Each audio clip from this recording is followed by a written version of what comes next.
Right now at 5, a head-on crash claims the life of a Southeast Kansas man. And we are bitterly cold and breezy to start this work week. A look at those cold temperatures coming up. Plus, patrol vehicles are getting an upgrade in Ottawa County, Oklahoma. The 4 states' most watched news starts now. Good morning and welcome to the KOAM Morning News. It's 5 a.m. I'm Samantha Walker. And I'm Chris Warner. It is now a Monday, January the, what was it, the 18th? 19th. It is Martin Luther King Day.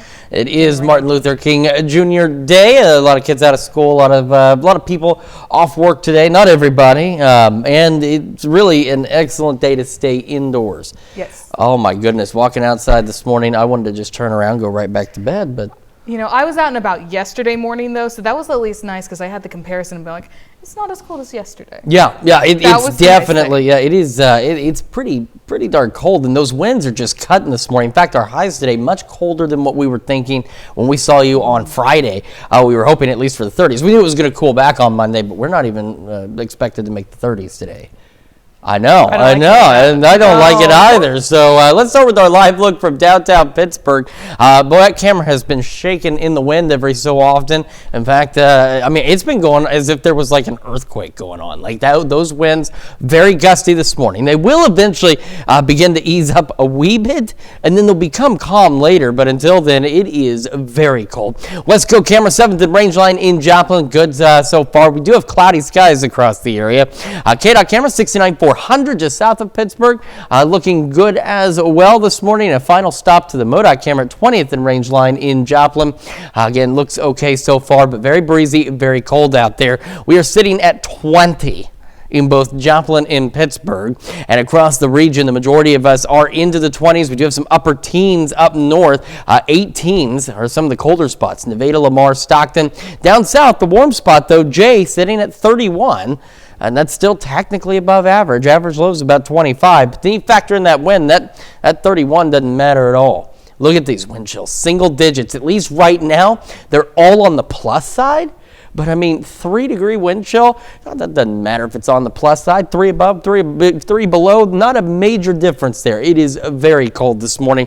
And as I mentioned, cloudy. So with the clouds, a flurry or two possible, but with the gusty winds and how tiny flurries are, you may not really even see them, even if you got some. Not going to do much from that standpoint. From north to south, as we head through the afternoon to the evening, those skies will begin to clear. And as I mentioned, winds begin to ease up. And by late evening, they actually become calm before switching out of the southwest overnight tonight. So again, most of today, they're out of north gusting to 25. Our highs only into the upper 20s, and skies gradually clearing a little later, keeping our wind chills roughly 5 to 10 above through a good portion of the day until those winds begin to ease up. We will warm up, albeit briefly, before another big drop in temperatures, and we're going to take a look at that in the full forecast here in just a few more minutes. Samantha? Chris, thanks. Police are still searching for the suspect involved in a violent assault yesterday. Police in Springdale, Arkansas were alerted to a disturbance early yesterday morning. Officers arrived to find a female suffering multiple stab wounds. She was rushed to a hospital and her status is currently unknown. The suspect has been identified as 25-year-old Ladarius Green, who fled the scene with a young passenger. Their car crashed in Fayetteville and Green fled the scene. However, the juvenile was still in the vehicle and was able to be reunited with his family. Investigators believe this is an isolated incident and there is no threat to the public. A Neosho man was arrested again this week for possession of child pornography. Blake Aldman, a registered sex offender, was arrested by the Newton County Sheriff's Office in Missouri on a warrant issued by Texas investigators. He's charged with promotion of child sexual abuse material. Altman pled guilty in 2017 to the charges of receiving and distributing child pornography. He was sentenced 6 years in prison but was out by February 2021. The investigation is ongoing. A head-on crash claimed the life of a Southeast Kansas man just west of Pittsburgh Saturday afternoon. The Kansas Highway Patrol says 37-year-old Craig Sylvie of Cherokee died at the scene. Troopers say Sylvie was driving a Ford pickup and passing multiple vehicles at a high rate of speed when he collided head-on with a Chevy Malibu. The Malibu was driven by 16-year-old Layla Sherbert Gerard, who suffered minor injuries. A passenger in her vehicle, 48-year-old Heather Burgess, also of Girard, was seriously injured. Kansas Highway 126 was closed for nearly 3 hours as troopers investigated the fatal crash. A sheriff's department in Oklahoma is approved to purchase and replace used patrol vehicles. KOAM's Mitch Adams brings us more. After using their fleet for the last 5 years, the Ottawa County Sheriff's Office has been approved to purchase up to 10 used patrol vehicles to update their fleet. So we're taking a big portion of our sheriff's grant from this go-around and trying to replace the patrol vehicles. Hopefully, in the near future, we'll be able to replace our 5 admin vehicles, which consist of 3 or 4 unmarked detective vehicles. Under Sheriff Ferdig told us that buying used vehicles gives the department more leeway with spending. Buying used, we're able to save money and we're able to get more vehicles versus just maybe 2, possibly 3 brand new ones. Patrol cars are vital for any police department, acting as a mobile workstation for many police officers. By buying more up-to-date vehicles, the department hopes to give their officers updated tools to work effectively. It's just like any department across the nation. For a patrolman, I mean that's sometimes their office. They spend 8 hours to 12 hours, depending on the shift schedule. They spend it in that vehicle. That vehicle is a tool. In Ottawa County, Oklahoma, Mitch Adams, KOAM News. That's a look at this morning's top stories and weather in our first 7 minutes. Coming up on the KOAM Morning News. A small town in Georgia is pushing back after learning it's under consideration for a massive new ICE detention facility. And a cloudy and cold start to your week, but more sunshine ahead Tuesday. Chris will have a look at your week's forecast. You're watching the KOAM Morning News. We'll be right back. Topping World Watch, the battle over Greenland is getting red hot. Following President Donald Trump's threat to impose 10% tariffs on goods for 8 European countries if they don't support his quest to acquire Greenland, the European Union held an emergency meeting Sunday to come up with a response. Protesters taking to the streets in Greenland this weekend, upset with President Donald Trump's attempt to take over the autonomous territory ruled by the Kingdom of Denmark. The Trump administration is threatening a 10% tariff on 8 European countries if they don't back his plan to annex Greenland, saying it's essential to U.S. national security. European leaders have blasted President Trump's actions, including French President Emmanuel Macron, who said on social media, quote, "We will ensure that European sovereignty is upheld." Democratic Senator Tim Kaine and Republican Senator Ron Paul are exploring options to ease tensions on the issue. Kaine said he and Paul are considering 3 options, including writing a new war powers resolution regarding Greenland. They're also looking at challenging Trump's plan for new tariffs on European countries that don't support the move, as well as relying on a law prohibiting a U.S. NATO withdrawal without congressional approval. Just days ago, President Donald Trump announced the creation of a board of peace to oversee the reconstruction of Gaza. Former British Prime Minister Tony Blair, Canadian Prime Minister Mark Carney, and Secretary of State Marco Rubio are among the members of the board, with President Trump as its chairman. And now there are reports anyone who wants a permanent seat on the board must pay $1 billion. The money will be used to rebuild Gaza. Board members who do not make the payment can serve a 3-year term. The president invited leaders of several countries to be members of the board. However, the board has no representative from the Palestinian Authority. It is a Hamas rival that runs parts of the occupied West Bank. A small town in Georgia is pushing back after learning it is under consideration for a massive new ICE detention facility. The town of Social Circle, east of Atlanta, came together with their message to keep immigration officials out. Rafael Romo spoke with residents about why they're united in opposition.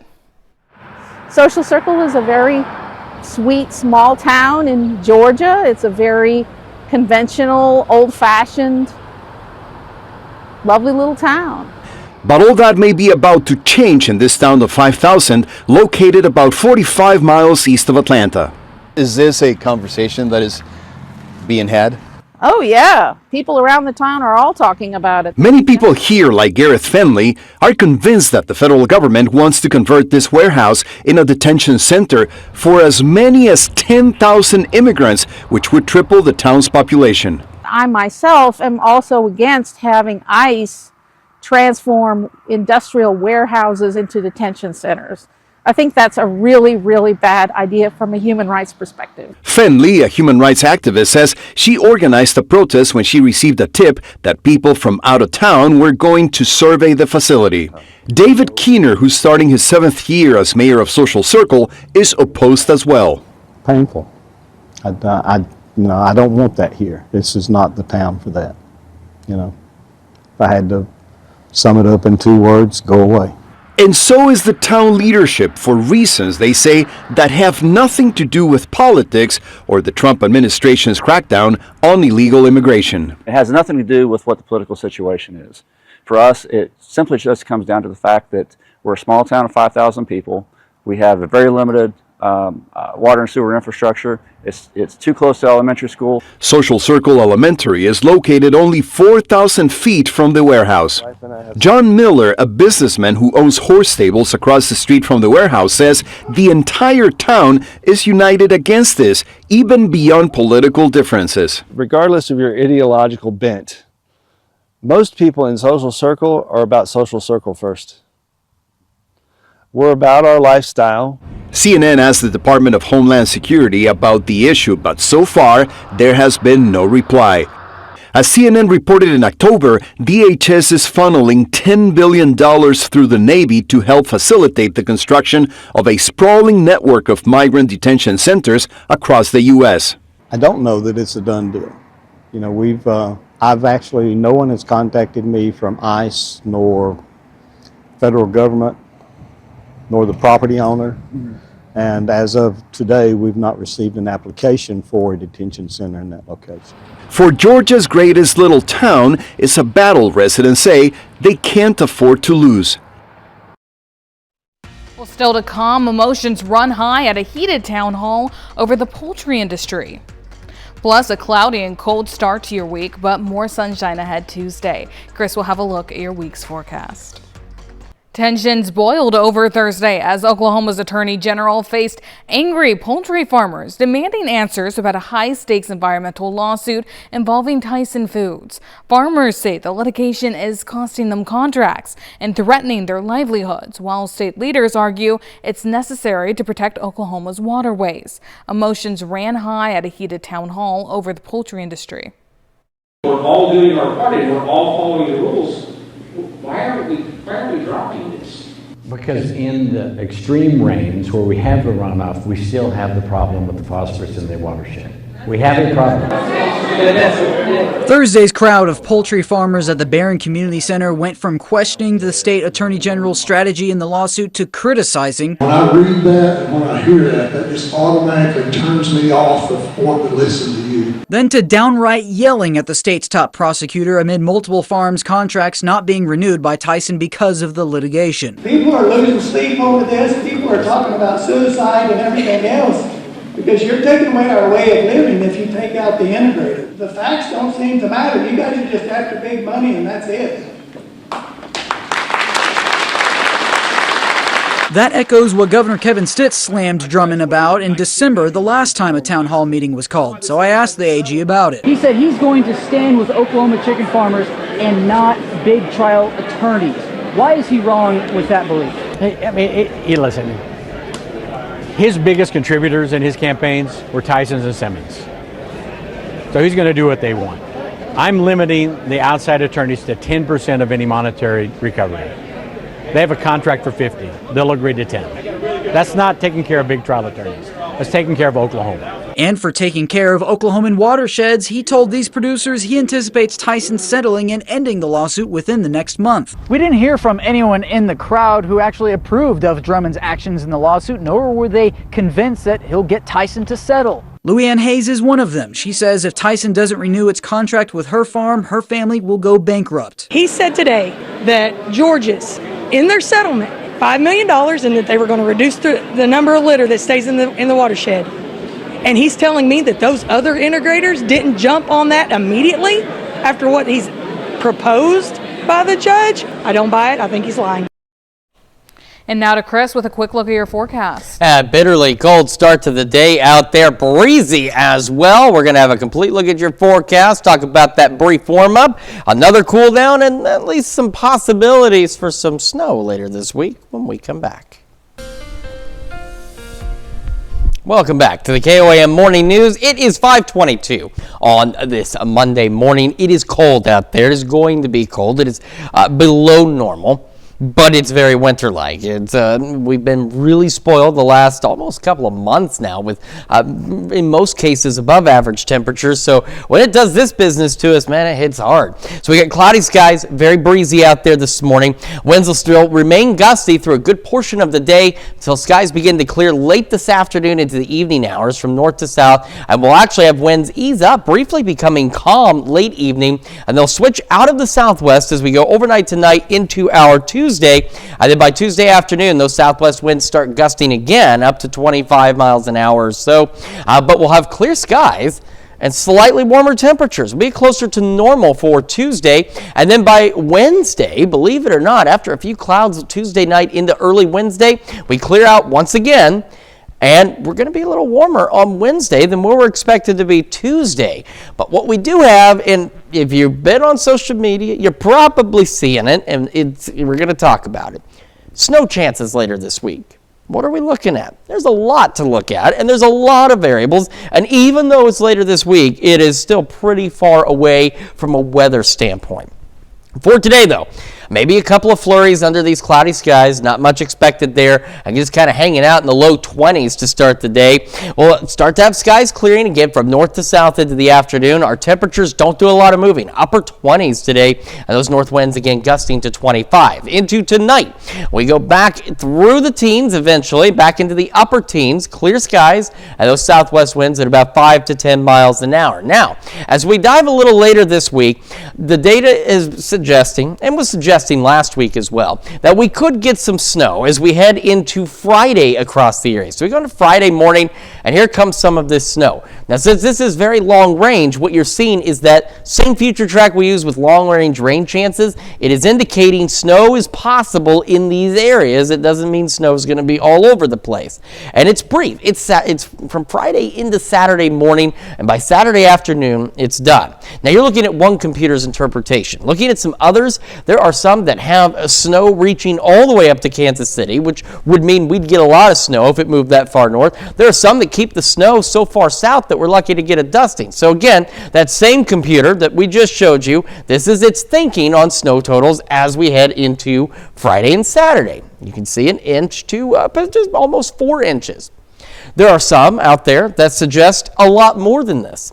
There are some that suggest a lot less than this. You're going to see a bunch of data, and it's going to be all over the place because there's still too many variables in play. But we're telling you now, we are watching that potential for snow Friday into Saturday. It could be impressive. It could end up being not much at all. Because all it takes is that system or the freezing line moving a couple of miles one way or the other, and then everything I just showed you gets turned upside down. Either it goes way up or it goes way down. So we'll watch what we're expecting Friday into Saturday. We'll see how it plays out. Don't panic yet. We'll let you know if you need to panic or not as we get closer. So get a little warmer tomorrow, upper 40s, 50. By Wednesday, we get cold again heading into this upcoming weekend. We'll watch those snow chances. Well, something we'll keep an eye on, and will remain pretty chilly through the start of next week. That is a check of your forecast. We're going to send it over to Samantha now with Health Watch. Thanks, Chris.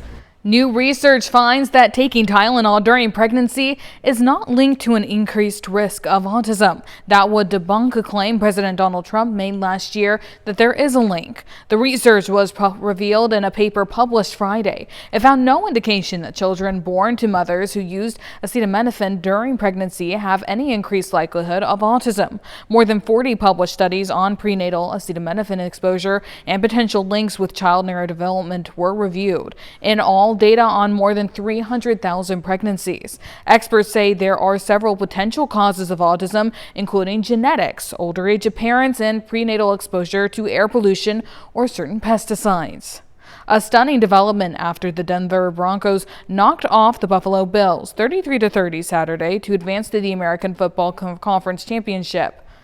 The Broncos quarterback Bo Nix suffered a broken right ankle towards the end of the game. Coach Sean Payton announced Nix is expected to undergo surgery early next week, and Nix will be out for the remainder of the season. The game was tied at 30 in regulation and then went into overtime. Nix threw for 3 touchdowns during the game and finished the game despite the injury. Backup quarterback Jarrett Stidham will replace Nix next week. He has only appeared in 1 game this year. Denver will play the winner of Sunday's game between the New England Patriots and Houston Texans for a chance to go to the Super Bowl. We're hearing from a man with a rare disease that causes his skin to tear and blister at the slightest touch. He first came to Minnesota legally to get medical attention. Then he ended up in ICE custody, which severely aggravated his condition.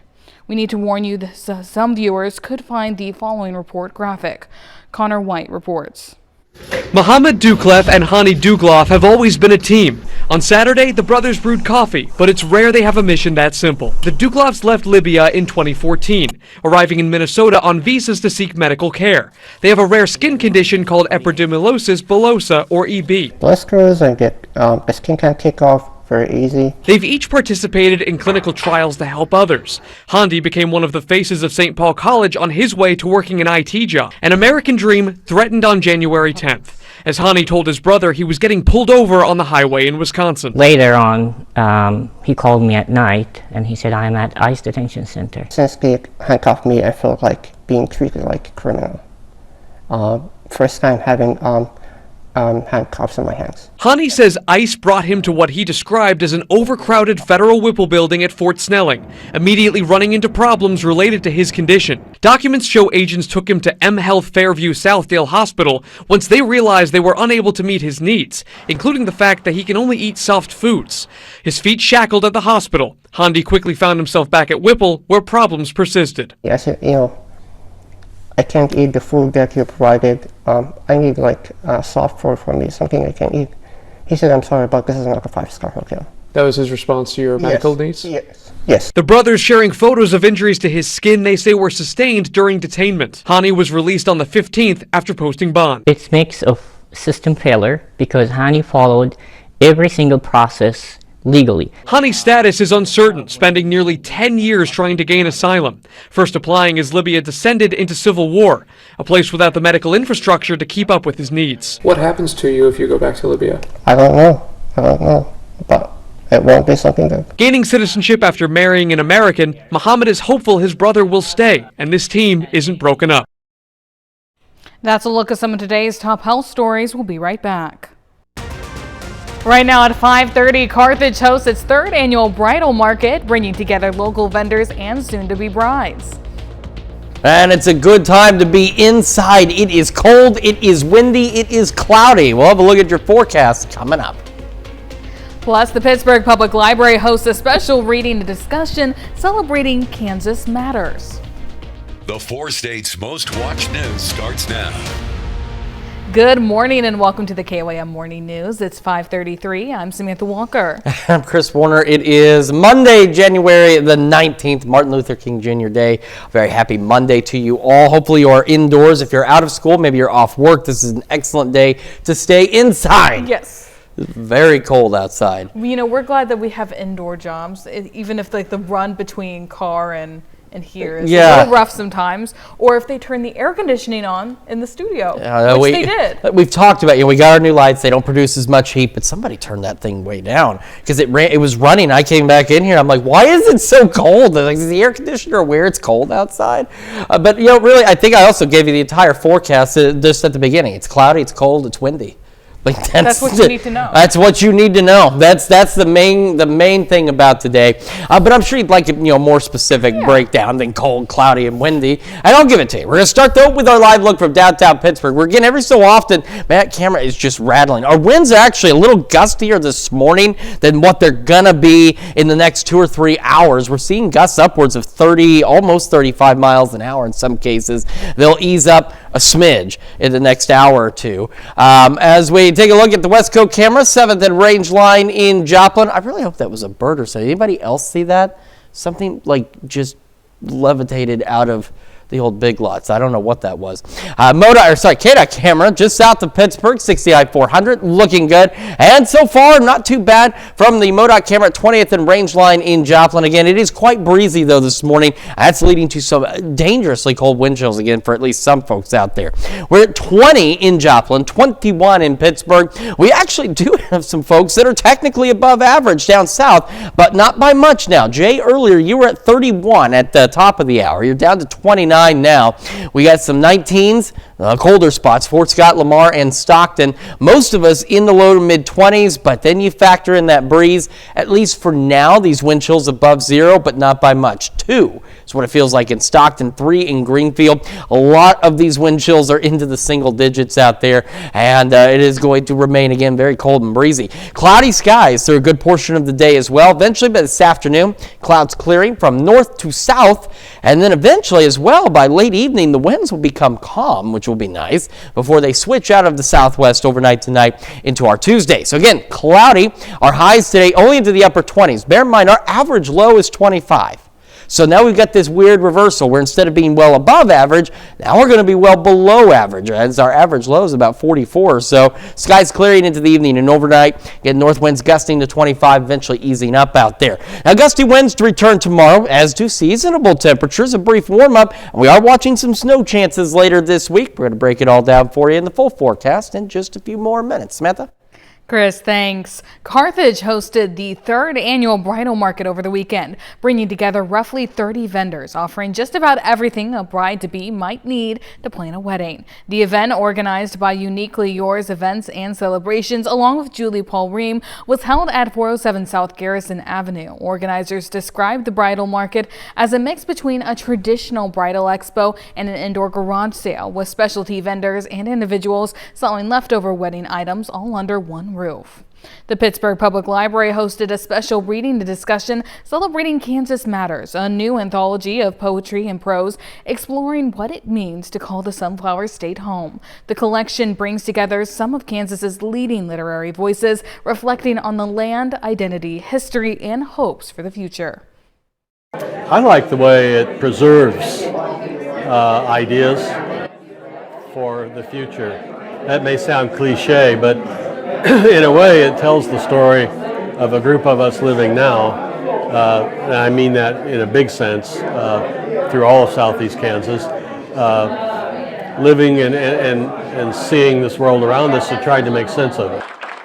The free event drew readers in from all over, interested in Kansas literature, history, and contemporary cultural voices. In Missouri, a happy ending following a scary moment. A woman lost a rescue cat who escaped the wreckage of a hit-and-run accident. Thanks to some outside help and a social media post, the feline was found again and is safe once again. Caroline Hecker reports. Hey, everybody's purring. Hi, guys. Mickey Mahoney is a bit of a cat whisperer. Over the last 15 years, she's fostered more than 600 cats, many of them for 10th Life Cat Rescue in South St. Louis.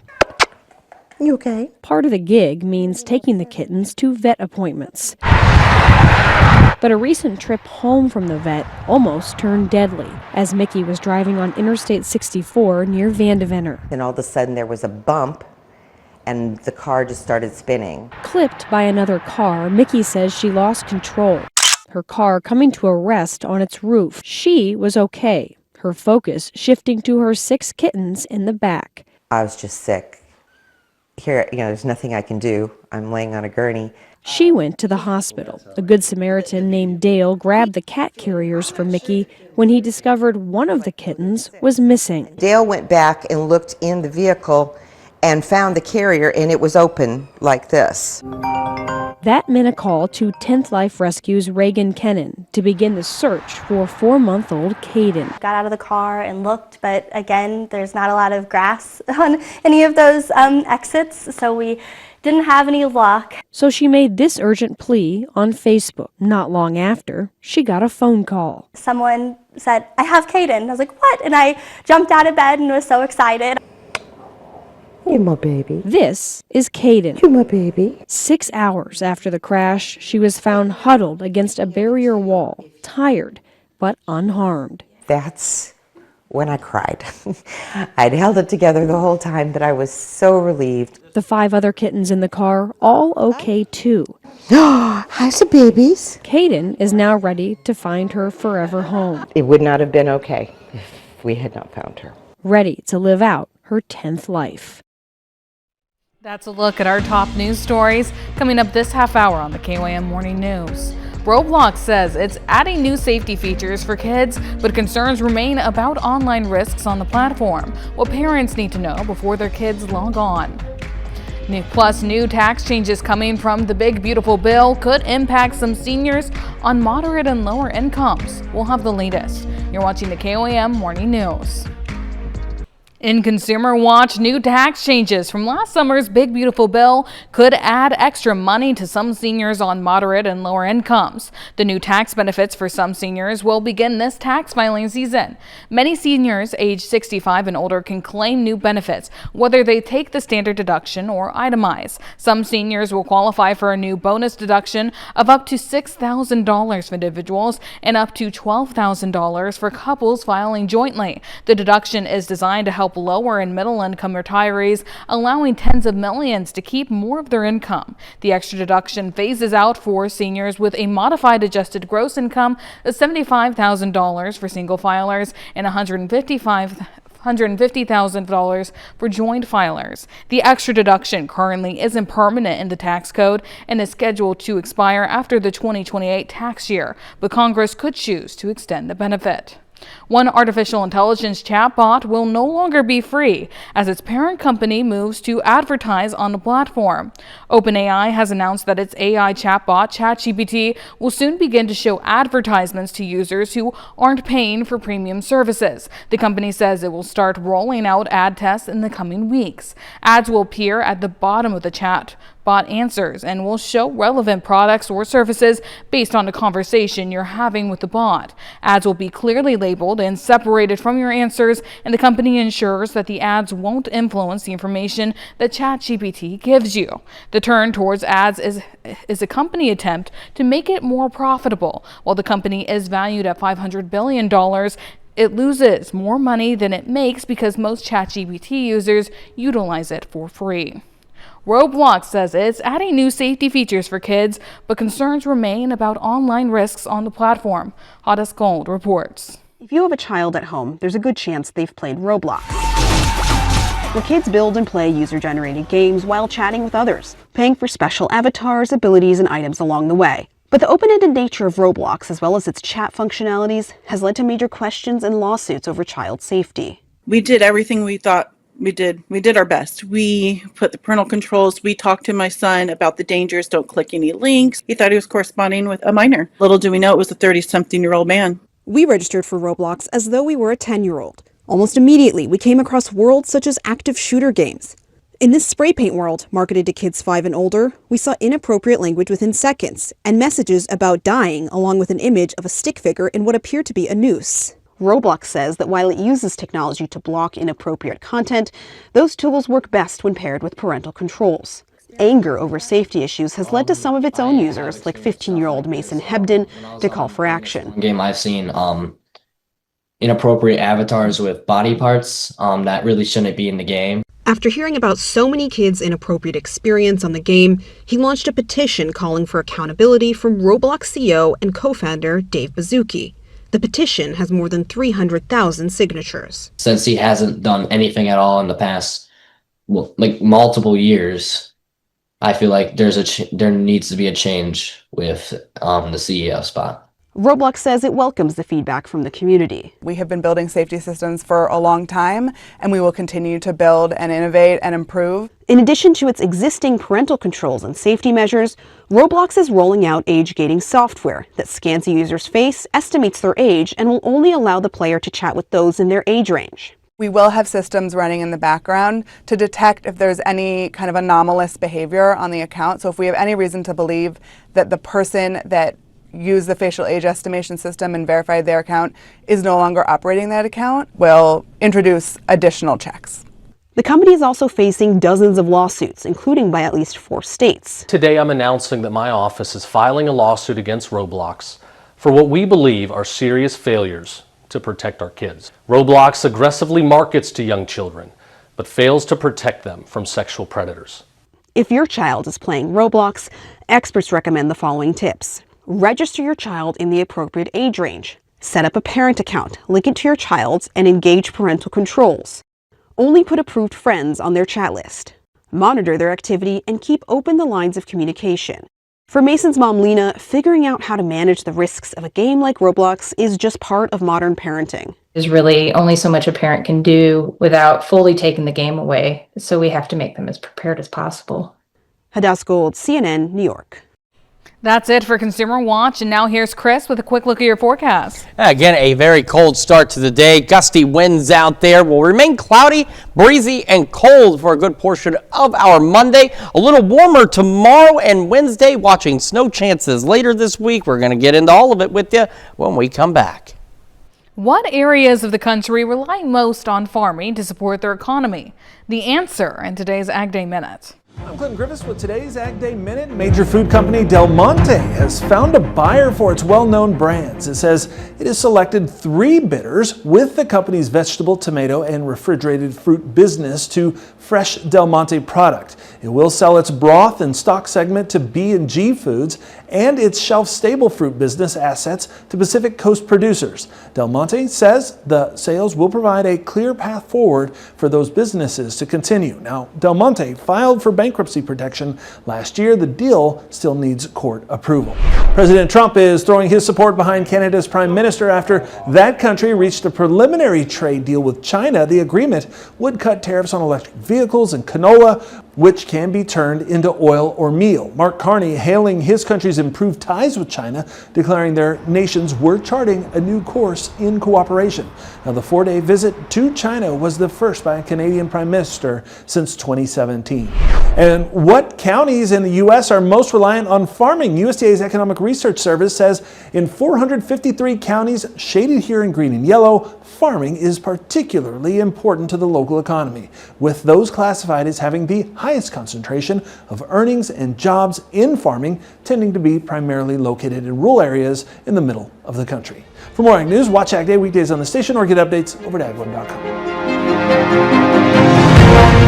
Now let's take it over to Chris with a quick look at your forecast. Yeah, we've got a very cold start to the day. If you are heading out this morning, bundle up. Now, I know, some kids don't have school today. Some folks may not have work today, but if you are headed out, again, it is extraordinarily cold. All right, let's dive into what we've got. First off, we've got the cloudy skies. We'll start to see those clear. While we have the clouds, a couple of flurries not out of the question, but nothing to really worry about. It's simply going to stay cold. We clear out late evening and overnight. We could get, the winds will become calm later this evening. Then they'll switch out of the southwest overnight, and they'll begin to increase out of the southwest tomorrow, gusting upwards of 25. We're looking at clear skies on Tuesday, though, maybe a passing cloud or two, and that allows our temperatures to get a little closer to normal for us. Get a few clouds late Tuesday into early Wednesday, but they exit very quickly Wednesday, leaving us clear again. And even though winds are going to shift back out of the north, we will be a little warmer on Wednesday than where we are on Tuesday. But there's something coming up we got to talk about. We're going to get to this first. Cloudy skies through the morning. Temperatures not really moving much. We're hovering into the low 20s. In fact, our highs today just a couple of degrees warmer than our average lows for this time of year. As we go into the upper 20s, those the north winds gusting to 25, keeping our wind chills into the 5 to 10 degree range through most of the day.